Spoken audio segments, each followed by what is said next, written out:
Hey guys, it's Chelsea from The Financial Diet, and today we are going to be diving into a subject that has been long requested by you guys for us to cover on the channel, and that is the great debate about renting versus buying. Now, some of you may be aware that I did buy my first home with my husband at the end of last year. And it was overall a pretty great experience that I'm glad I did, even though at age, I guess at the time 32, it was definitely longer than I had initially planned growing up to wait until buying my first home.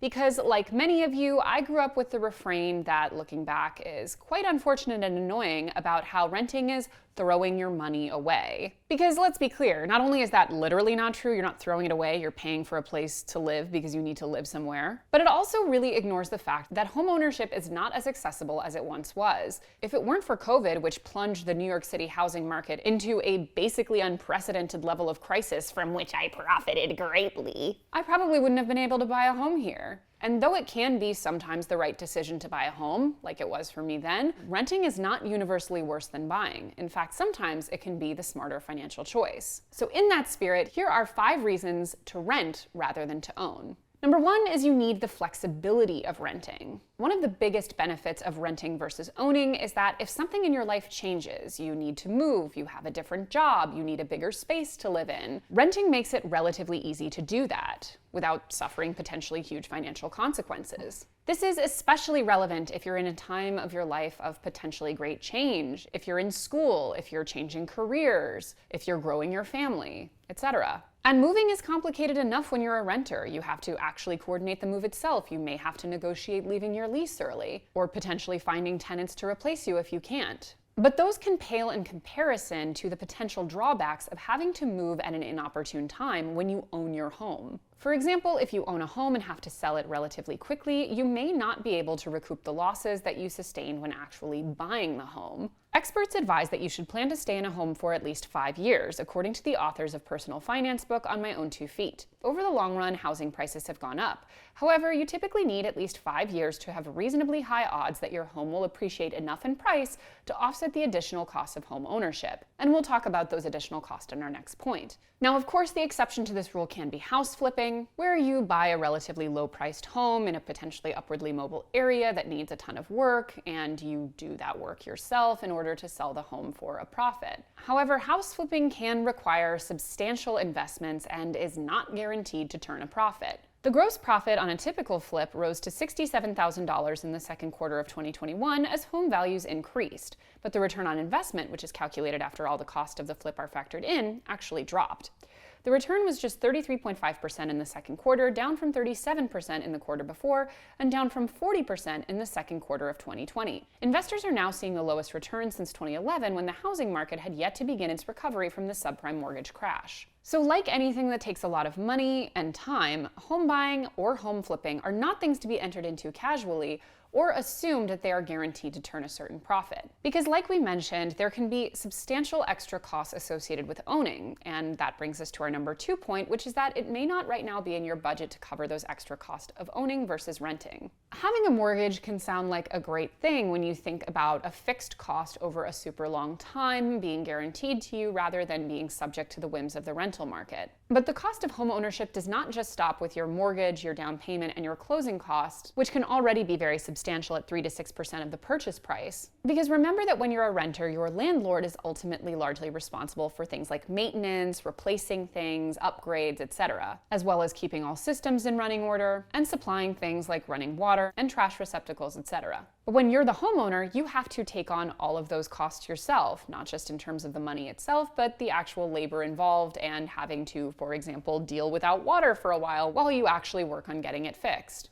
And the costs don't stop there, because for example, as a new homeowner, you're likely to have to be paying property taxes for the first time. Here are just some of the average day-to-day costs of homeownership you may not have thought about beyond the cost of utilities and upkeep or housekeeping. Property taxes, which are $3,370 a year on average, HOA fees, which are $200 to $300 a month on average, homeowners insurance, which is average $1,000 to $2,000 annually, private mortgage insurance if you made a down payment of less than 20%, which is about half to 1% of your loan, maintenance and repair costs, which are $2,913 a year on average, HVAC maintenance costs, which can be $400 to $900 a year. So on the low end, you're looking at paying over $10,000 a year on top of your mortgage for a median-priced home. And these costs don't even cover the incidentals like a tree falling on your roof, which has happened to more than one person I know. The point is, as recent guest and multiple homeowner Sarah Wilson, aka Budget Girl, said on a recent episode of TFC, when you're renting, that rent represents the top of what you'll be paying every month. Whereas when you're buying, that mortgage represents the bottom of what you're going to be paying every month.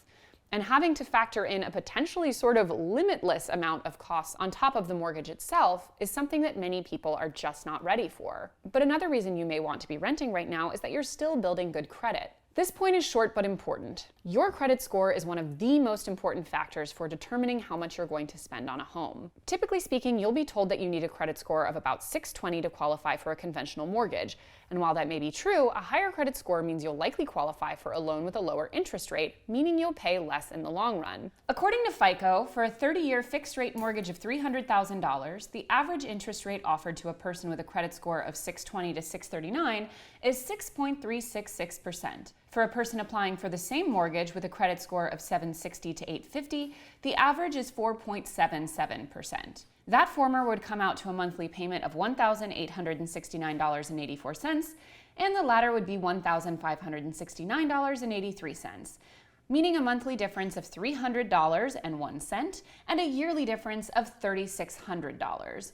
So if you get approved for that lower interest rate in this scenario, that would be a savings of over $108,000 over the life of the loan. So if you are working on building your credit, it is not just a question of whether or not you'll get a mortgage at all. It could mean the difference of literally 6 figures more you'll be paying in the long term versus if you wait a little longer to build better credit. Another important thing to consider is that even if you're ready to buy on paper, the current housing opportunities in the area you're looking for may not be a good investment. So I live in New York City, as I mentioned, and basically everything around New York City has been in a state of such frenzy over the past several years. It's like that medieval thing where they all danced so much at that festival that they all died. That's true. Can we get that Wikipedia up here? That's a real thing that happened apparently in the Middle Ages. Anyway, that's what's been happening 24/7 at every open house basically since COVID happened. Everyone in the New York City metro area was like, I need a 3-bed, 2-bath house on a plot of land in frickin' Connecticut, stat. Damn the prices. And it has been an absolutely chaotic market. We have homes that are well over their typical value based on previous trends. These homes are regularly going for 5 and even 6 figures over asking, with dozens of offers in basically the second it comes on the market, people waiving inspections, people paying all cash. And that is not even addressing all of the other factors in the market, like investment firms buying up huge swaths of the housing market and reducing the stock. People are losing their and if you're looking to buy in a similar housing market, that may be a good indication that it's time to cool your heels and keep renting for a bit. Because while real estate does typically appreciate in value over time, paying more than a house is actually worth is hardly a smart investment. And yet in many markets, including outside of New York City, that is how it's currently trending. According to a recent blog from the Federal Reserve Bank of Dallas, we're seeing abnormal trends in the housing market for the first time since the housing boom of the early 2000s, meaning that we could likely be heading for a bubble bursting. And these abnormal trends are making it harder for middle-income Americans to buy in the first place, according to an article in CNN. All the metrics related to income and affordability in housing appear out of sync, and the strange movement in the data is really caused by lack of supply, said Lawrence Yun, chief economist at the National Association of Realtors. The typical home has seen a 40% increase in monthly payments over a year ago, said Yun, with a roughly 20% increase in home prices and another 20% increase in higher mortgage rates. People's incomes have not risen to the degree that prices have risen, and the cost burden of ownership has been drastically increased, he said. This is not sustainable, Yun said, and is the result of an increasingly inequitable housing market in which fewer people can own homes and first-time buyers are priced out entirely. And as we've seen before, these trends don't just continue indefinitely. In fact, we're already starting to see a little bit of a drop-off in our most chaotically inflated housing markets. As we learned in 2008, at some point, the music stops. And people who paid a hugely inflated price for their home, and in many cases actually paid well over what was being asked for, could end up with a substantial period of time in which they paid more for their home than that home is actually worth, a phenomenon we saw in millions of households after the 2008 housing crash. It also means that you are going to have to be invested in that home for a much longer time to recoup those losses and make up for the difference of the hugely inflated price at which you bought it. We are often raised with a refrain that real estate is the most important and foundational way to build wealth. But that is just not true in every market, and in many inflated housing markets, you could be actively buying into what is, for several years to come at least, an actively bad investment. But even if you're not in one of these chaotic suburban housing markets right now, you could also be in a position in our number 5 point, which is that you want to keep living in a high cost of living city. So this is a bit more of a philosophical point, but it's important to think about homeownership and the associated costs in a broader picture of all of the other things that are important to you in day-to-day life. Say, for example, that you currently live in a very walkable part of a city where you don't have to own a car in order to get around every day. And not only do you really like that from a lifestyle perspective and a health perspective, but you also enjoy not having any of the associated costs of owning a car, which in themselves can make a huge difference on monthly budget. Not to mention what it could mean for having a much, much shorter commute, which not only buys you back time, but has been demonstrated to have enormous benefits for mental health. And many people in high cost of living urban housing markets are just not in a position to buy a home given how expensive they can be per square foot. But when you think about all of the other savings possibly associated with living in a smaller space, surrounded by plenty of great infrastructure, it could actually be the better choice for you to continue living in that city and putting your money in other wealth-building vehicles like investment, rather than hyper-focusing on buying a home. And in general, Americans have a tendency to overvalue things like square footage of a home or outdoor space, which often goes fairly unused and is mostly just taken up by lawns, which are water-guzzling abominations that America has inflicted on the world, and undervalue other things that directly lead to quality of life, like having a highly walkable area, a short commute, a diversity of options for things like cultural and social activities, and plenty of public resources and infrastructure. Along with the paradigm that real estate is the most important and essential investment that every person must make by the age of 30, there's also this strange idea that at a certain age we all just have to leave the denser urban areas and move out to the suburbs. And for some people this can be the right choice, and why not? Have at it. Just don't pay 60 grand over asking and waive inspection to do so. But when we look at a lot of other countries that are not America, living in denser areas, even though that may mean that home ownership is out of reach for a longer period of time, can be associated with all kinds of other benefits. It's really only here that we have this extremely specific post-World War II suburban paradigm. It's worth rethinking it and thinking of all the other ways in which we can save money and make ourselves happier. At the end of the day, renting is not a perfect solution either, and we need more protections in place, like here in New York City, where rents have increased about 33% since last year.